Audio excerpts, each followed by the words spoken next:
तो सैमसंग की One UI 6 beta के रिलेटेड आप में से काफी सारे लोगों के मन में डाउट्स है कि बीटा क्या है, इसे हम किस तरह से ज्वाइन कर सकते हैं, अगर हमें कभी बीटा से वापस से स्टेबल में आना होगा तो इस टाइम पे क्या करना होगा। तो इन सब चीजों के बारे में इस वीडियो के अंदर बात करने वाले हैं। तो One UI 6 बीटा से रिलेटेड आपके मन में जो भी सवाल होगा, डाउट्स होगा, वो सब कुछ क्लियर होगा इस वीडियो को देखने के बाद। तो सबसे पहले एकदम बेसिक से स्टार्ट करते हैं कि One UI 6 बीटा क्या है, क्योंकि ये सवाल जो मैंने रिसेंटली बीटा के फीचर्स के रिलेटेड वीडियो बनाया था वहां पर भी कुछ लोगों का कमेंट है कि बीटा प्रोग्राम क्या है या फिर ये बीटा क्या है। तो One UI 6 बीटा बेसिकली एक टेस्टिंग प्रोग्राम है। जब ये टेस्टिंग पूरी तरीके से खत्म हो जाएगा, इसके बाद हमें इसका स्टेबल का अपडेट देखने को मिलेगा। और जैसे ही आप कोई भी सैमसंग का स्मार्टफोन बाय करते हो उस टाइम पे आपको स्टेबल ही इंस्टॉल होकर आपको दिया जाता है। तो इस बीटा प्रोग्राम में ज्वाइन करने के बाद आपको नए नए फीचर्स क्या कुछ आएगा वो आप पहले जान सकते हो। तो इस बीटा प्रोग्राम में ज्वाइन करने के बाद जो फीडबैक्स है वो सैमसंग आपसे लेगा एंड फिर उसके बाद अगर कुछ प्रॉब्लम्स होगा वो सब कुछ चीजें फिक्स करने के बाद सैमसंग स्टेबल प्रोग्राम को रिलीज करेगा। नाउ सेकंड क्वेश्चन कि One UI 6 बीटा अभी किस किस कंट्री के अंदर आ चुका है और इंडिया में कब तक आएगा। तो अभी फिलहाल 3 कंट्री के अंदर बीटा प्रोग्राम लाइव हो चुका है। सबसे पहला जर्मनी, फिर यूनाइटेड स्टेट्स और साउथ कोरिया, और इसके बाद और 4 कंट्री के अंदर बीटा प्रोग्राम लाइव होगा, जिसमें से इंडिया का नाम है, चाइना का नाम है, पोलैंड एंड यूके। बट अभी जब मैं ये वीडियो शूट कर रहा हूँ ये इन 4 कंट्री के अंदर नहीं आया है। इंडिया में भी बहुत ही जल्द One UI 6 का बीटा प्रोग्राम हमें देखने को मिलेगा। Now next question, beta program में आप कैसे ज्वाइन कर सकते हो। तो इसके लिए सैमसंग मेंबर एक एप्लीकेशन है जो कि आपको गैलेक्सी स्टोर में मिलेगा। बट उससे पहले ये चेक करना होगा कि क्या आपका स्मार्टफोन एलिजिबल है या फिर नहीं। अभी जो One UI 6 का बीटा प्रोग्राम रिलीज हुआ है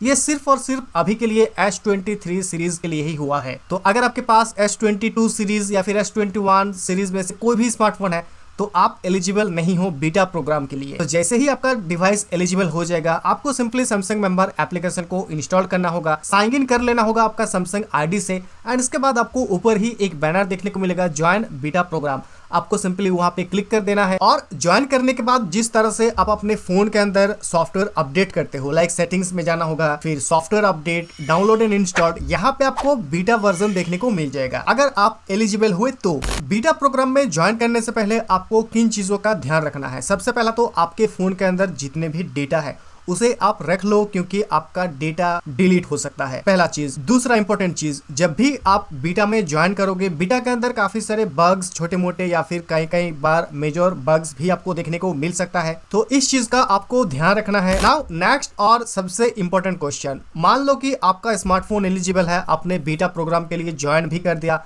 आपने बीटा में स्विच भी कर लिया, बट अभी आप किस तरह से वापस से स्टेबल में जा सकते हो। तो इसके लिए भी सेम प्रोसेस है, आपको सेम सैमसंग मेंबर एप्लीकेशन को इंस्टॉल करना है।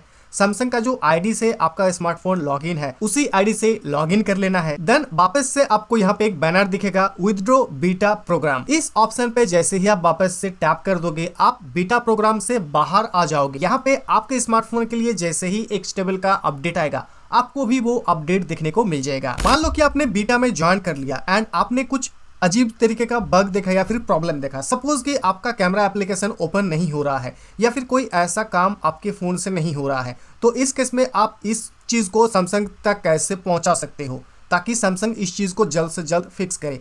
तो इसके लिए भी आपको जो सैमसंग मेंबर एप्लीकेशन है उस एप्लीकेशन के अंदर जाना होगा एंड वहां पे आपको बीटा में जैसे ही आप ज्वाइन कर लोगे बीटा फीडबैक करके एक ऑप्शन दिखेगा। सिंपली वहां पे टैप करके आपको जो भी प्रॉब्लम आ रहा है, आप चाहो तो उसका एक वीडियो या फिर स्क्रीनशॉट अटैच करने के बाद आपको जो प्रॉब्लम आ रहा है उस चीज को प्रॉपरली सैमसंग को बताना है और फिर सैमसंग की तरफ से जैसे ही नेक्स्ट बीटा अपडेट आएगा ये चीज आपको फिक्स देखने को मिलेगा। तो एक तरफ से देखा जाए तो सैमसंग का जो बीटा प्रोग्राम है इसे ज्वाइन करना काफी आसान है एंड इससे निकलना भी काफी ज्यादा आसान है। बट आपको मैं यही सजेस्ट करूंगा कि अगर आपके पास एक ही स्मार्टफोन है जिसमें आपका डेटा वगैरह है तो उस फोन में आप बीटा प्रोग्राम मत ज्वाइन करो। अगर आपके पास और अलग कोई डिवाइस है एंड अगर आप चाहते हो कि नहीं मुझे नए सॉफ्टवेयर का एक्सपीरियंस करना है तो इस केस में आप बीटा प्रोग्राम ज्वाइन कर सकते हो। तो ये जो बीटा प्रोग्राम है ये कब तक खत्म होगा और स्टेबल के अंदर हमें कब तक अपडेट देखने को मिलेगा। तो अक्टूबर या फिर नवंबर तक ये जो बीटा प्रोग्राम है ये खत्म हो जाएगा। इसके बाद हमें One UI 6 का स्टेबल देखने को मिलेगा एंड फिर धीरे धीरे करके सभी फोन्स के लिए Samsung Android 14 based One UI 6 stable version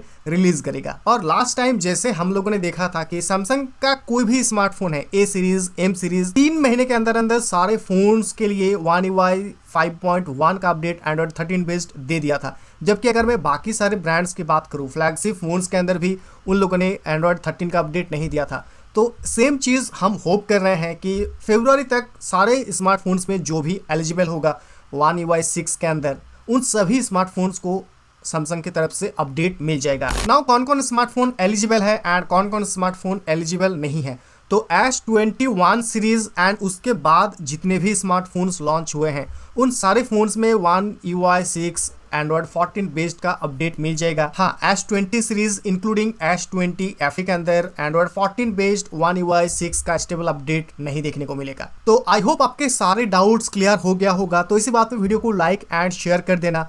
बाकी अगर आपके मन में कोई और डाउट्स है, क्वेरीज है, तो नीचे मुझे आप कमेंट करके पूछ सकते हो। और ऐसे ही इंटरेस्टिंग वीडियोस आगे देखने के लिए iDigital Touch को भी सब्सक्राइब कर लेना। मिलते हैं नेक्स्ट वीडियो में। Thank you.